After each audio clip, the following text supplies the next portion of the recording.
Alright mga kahabi, tapos na nga tayo magbutas ng mga microwavable Tupperware na paglalagyan natin ng ating mga corn snake hatchling. Ngayon naman, isi-setup natin isa-isa. Isi-setup muna natin isa-isa. Lalagyan natin ng mga tissue for substrate or beddings. Tapos lalagyan natin ng water dish. Yun muna ang gagawin natin. Para pagka naglipat tayo, lipat na lang tayo ng lipat.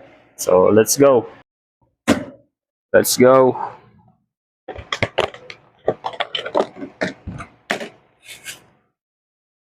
Natin ang tissue. Ito nga pala mga kahabi yung gagamitin natin na water dish or water bowl o yung paglalagyan natin ng malinis na water para sa ating mga corn snake hatchling. So ito ay recycle materials ulit. Ito yung mga pinaglagyan ng gravy. Yan, kung familiar kayo dito sa ganitong lagayan. So tinabi ko tapos sinugasan ko na lang ng mabuti para magamit natin.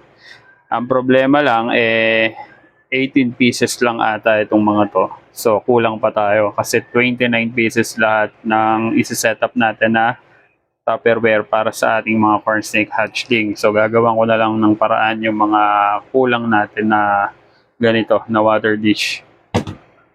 So yun, mabalik tayo. Kuha tayo ng water dish. Lagay natin dito. Kuha tayo ng water. Malinis na water galing Pasig River. Malinis yan. Marami lang yung lagayan.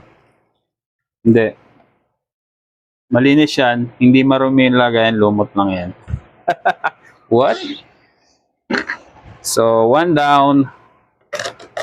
Para lipat na lang tayo ng lipat. Di ba? So, time-lapse ko na lang to para hindi na masyadong matagal. Marami to eh.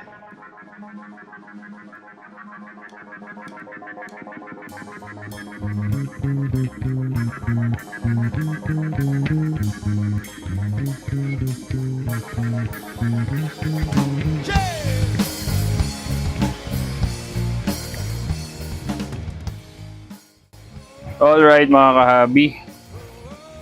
5, 10, 15, 16 lang pala yung ganito natin. So, kulang pa tayo. Diskartehan ko na lang. Lagyan na lang muna natin ang tissue itong mga remaining.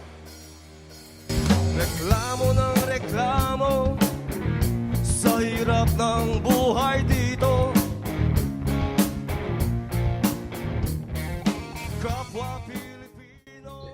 Alright mga kahabi, last but not the least.